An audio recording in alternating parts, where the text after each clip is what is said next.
Hi friends, welcome to easy cooking. ఇవాళ easy cooking రెసిపీలో మంచి Italian dish ఎలా prepare చేయాలో చూసేద్దాము. దాని పేరు ఏంటి అంటే క్రీమీ బటర్ మష్రూమ్. చాలా ఎమ్మీగా ఉంటుంది. పిల్లలకి చాలా ఫేవరెట్ అవుతుందండి. చాలా టెంప్టింగ్గా ఉంటుంది. తప్పకుండా ట్రై చేయండి. దీని గురించి ఒక ప్యాన్లో 4 క్యూబ్స్ వరకు బటర్ వేసి హీట్ చేయాలండి. 1 టేబుల్ స్పూన్ ఆయిల్ కూడా వేసి హీట్ అయిన తర్వాత 2 టేబుల్ స్పూన్స్ సన్నగా తరిగిన గార్లిక్ యాడ్ చేశాను.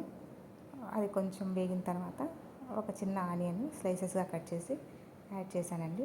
గోల్డెన్ బ్రౌన్ కలర్ వచ్చిన తర్వాత మనం శుభ్రంగా కడిగి పెట్టుకున్న మష్రూమ్స్ కూడా యాడ్ చేసాయి సౌటే చేసుకోవాలండి బటర్లో, హై స్పీడ్లోనే. ఇందులో వాటర్ అంతా రిలీజ్ అవుతుంది. ఈ టైంలో రుచికి సరిపడా salt, 1 tablespoon black pepper powder add చేసుకోవాలి. అవి కుక్ అవుతూ ఉంటాయండి. వేరే బాండీలో కడాయి తీసుకొని హీట్ అయిన తర్వాత 4 to 6 క్యూబ్స్ వరకు బటర్ యాడ్ చేయాలండి. వేడైన తర్వాత 3 table spoons of maida add చేశాను. ఆల్ పర్పస్ ఫ్లార్ అంటారు కదా. కమ్మటి వాసన వచ్చే వరకు లో ఫ్లేమ్లో చక్కగా వేపుకోవాలి.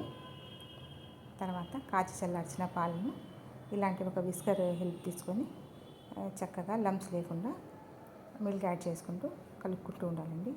లంప్స్ త్వరగా ఫామ్ అవుతాయి కాబట్టి జాగ్రత్తగా మిల్క్ యాడ్ చేసుకుంటూ క్రీమీ టెక్స్చర్ వచ్చే వరకు కలుపుకోవాలి.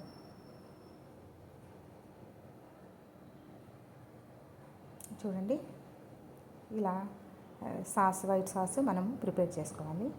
అందులోనే 1 టేబుల్ స్పూన్ వరకు రెడ్ చిల్లీ ఫ్లేక్స్ని యాడ్ చేశాను. తర్వాత 1/2 టీ స్పూను సాల్ట్ యాడ్ చేశానండి. బటర్లో ఆల్రెడీ సాల్ట్ ఉంటుంది కాబట్టి చూసి వేసుకోవాలి. అంతలోపల మష్రూమ్స్ కూడా చక్కగా కుక్ అయిపోయాయి. వైట్ సాస్ను మష్రూమ్స్లో మిక్స్ చేసేయాలండి. లో ఫ్లేమ్లోనే చక్కగా కలుపుకోవాలి, రెండు మిక్స్ అయ్యే విధంగా. చూడండి, ఎంత టెంప్టింగ్గా ఉంది కదా. చక్కగా కలిపిన తర్వాత చివరగా ఫ్రెష్ కొరియాండర్ లీవ్స్ వేసి ఆఫ్ చేసుకోవచ్చండి స్టవ్.